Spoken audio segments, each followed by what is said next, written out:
અને છોકરા મધર શ્લોકમાં બા તરફથી સુધાબેન મહેતા તરફથી બધાને યાદીને આશીર્વાદ. છોકરા હું પાક બનાવું છું જુઓ. આ દ્રાક્ષ છે, આ જુવાબી, આ બદામ છે. આ બદામ તળી શકે મેં ભૂકો નથી કર્યો કારણ કે તળી પછી સુધારે છે. અને આ છે ને કિસમિસ છે. આ કિસમિસ છે, બદામ છે, આ લોટ છે, અને આ ગોળ છે, દેશી ગોળ હોય આમાં. આ ગુંદ છે. આમાં ગુંદમાં એવું છે કે અમારે એક જ જણો ખાય છે આ પાક. લગભગ છોકરાને બધાને કાજુ કતરી જ ભાવે છે. એટલે હું એક જ જણા પૂરતું કરીશ, પછી હું ખજૂર પાક કરીશ ને બતાવીશ. આજે છોકરાઓ ઘણા દિવસે હું બ્લોગ બનાવું છું, ઘણા દિવસે.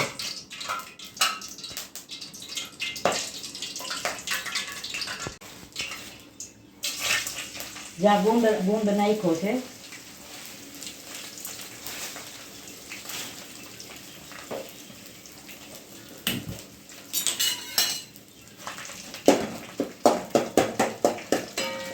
આ સ્ટીલનું લોયું છે ને તો સેજ આમ દાદી જવાનું બીક લાગે.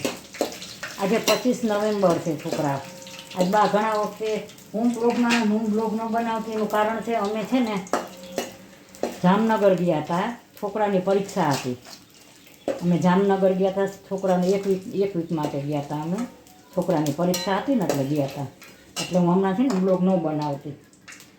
હવે ધીમે ધીમે બ્લોગ બનાવવાનું ચાલુ કરી દઈશ.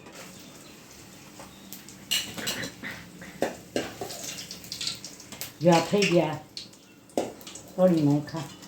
હવે આગળ બતાવો છો લોટ શેકો નહીં. હાલો જા ઘી મૂક્યો છે. આ લોટ છે.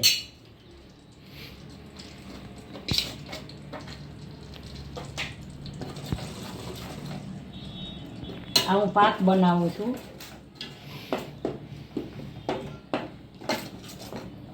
હવે આ છોકરાઓને પાકની ગંધાઈ ન ગમે. બોલો, અટાના છોકરાઓને આવું છે.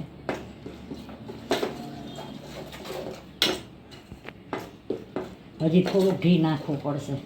આ છે ને મેં તળ્યું છે. આ ગુંદ છે. ગુંદ, બદામ ને કિસમિસ છે.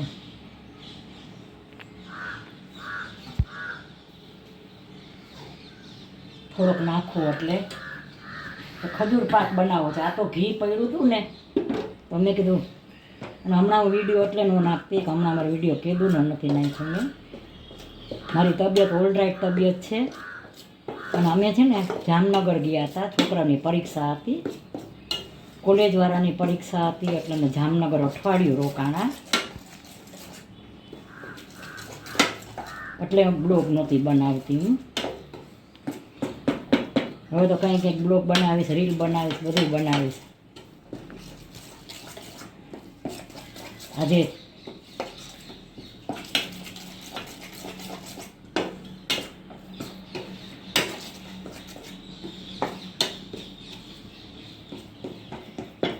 હું તમને એક સાચી વાત કરું. મને આ સ્ટીલના વાસણ જ ન ગમે. જો હવે તમારે સ્ટીલના વાસણમાં તમે શેકો ને, તમને આમાં શેકવું ન મજા આવે. હંમેશા હું તો મારા ગામડાની રીત તમને કહું છું. બધાની સોચ અલગ અલગ હોય. હું મારી ગામડાની રીત તમને કહું. ટીન હોય ને એમાં જ તમારે હંમેશા શેકવાનું હોય. ગમે એ તમે શેકો ને, સ્ટીલ છે ને એમાં બળી જાય. લોઢામાં સારું, લોઢામાં તમે શેકો ને તો આડો. હવે હું શેકીશ પછી આગળ બતાવું છું. જો આવી રીતે લોટ બ્રાઉન થઈ જાય ને ત્યાં લગી હું શેકીશ. જો જ્યાં શેકાઈ જાય ને તો તમને આગળ પાછો બતાવું છું. જો આ સરસ શેકાવા આવ્યો છે. આટલું આમાં તમે જો મેં પાકમાં થોડુંક વધુ ઘી નાખ્યું છે. અમારે હું એક જ સન મારો છે ને એક જ ખાય છે આ પાક. બાકી બધાને કાજુ કતરી ભાવે છે. મીઠાઈ તો ઘરમાં હોય જ. કાજુ કતરી ભાવે એટલે હું છે ને આ એના જેટલો પાક કર્યો. મારે હમણાં હવે શિયાળો આવ્યો છે ને, હવે હું જો કાટલું બનાવીશ પછી ખજૂર પાકે બનાવવાનો વિચાર છે. હવે આ પાક બનાવું છું તો 4-5 દી થાય એટલે ખજૂર પાક બનાવીશ.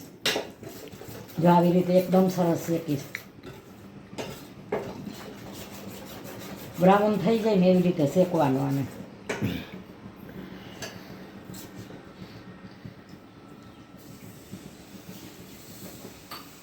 આ થોડુંક મેં દૂધ નાખ્યું છે.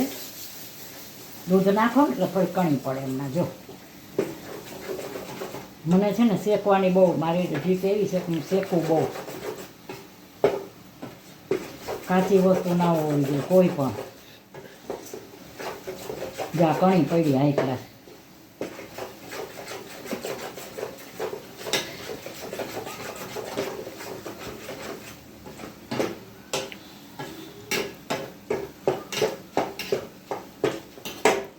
હવે આ બધું છે ને હું એમાં નાખી દઉં છું. આ બધું, આ બદામ છે, કિસમિસ, બદામ, ગુંદ, આ બધું એની અંદર છે.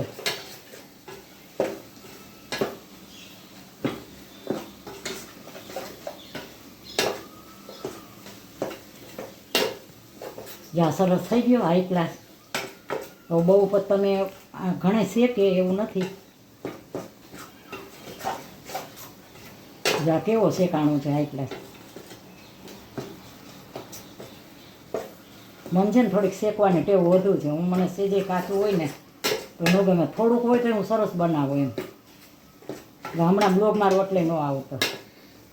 જામ આંકડે વડોદરામાં હતા જ નહીં. મને થાય કે આ બ્લોગ કેમ નથી આવતો. ઘણા મારા સબસ્ક્રાઈબર હોય એ જોતા હોય એને થતું હોય કે આ બ્લોગ નથી આવતો એમ. જો હવે આમે નીચે લઈ લીધું છું. આ જો આ નીચે લઈ લીધું છે. હવે આમાં હું કરીશ, ગોળ નાખીશ. જો ચમચી છે ને છતાંય હું હાથેથી ગોળ નાખું છું. એ હવે અમારે ગામડાની રીત હોય ને જાય નહીં. આમાં જો ગુંદ નાખ્યો છે,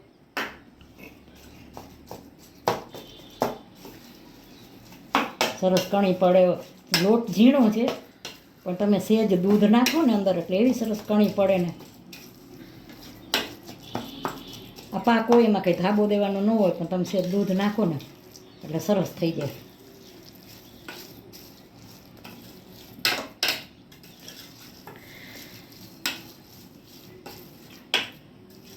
હુવાવડીનો તમે બનાવો ને એમાંય કેટલા તમે વહાણા અંદર નાખો. આની અંદર પાટલો ને આખો તૈયાર જ આવે તો મસાલા આવે.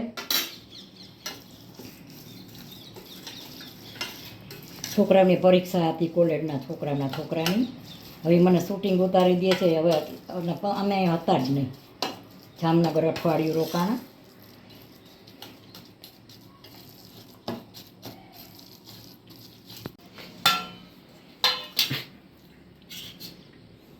અમારે તમને ખબર ને પાક બને છે ને એ બુકાની બાંધી છે. વિચાર કરો અટાણના છોકરાઓને આ કાંઈ ગમતું નથી.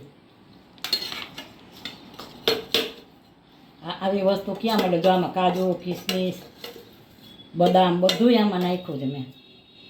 અમારે એક સન છે ને મોટો, એને ભાવે છે આ બધું. બાકી સૂકા મેવાની વસ્તુ કોઈને નથી ભાવતી.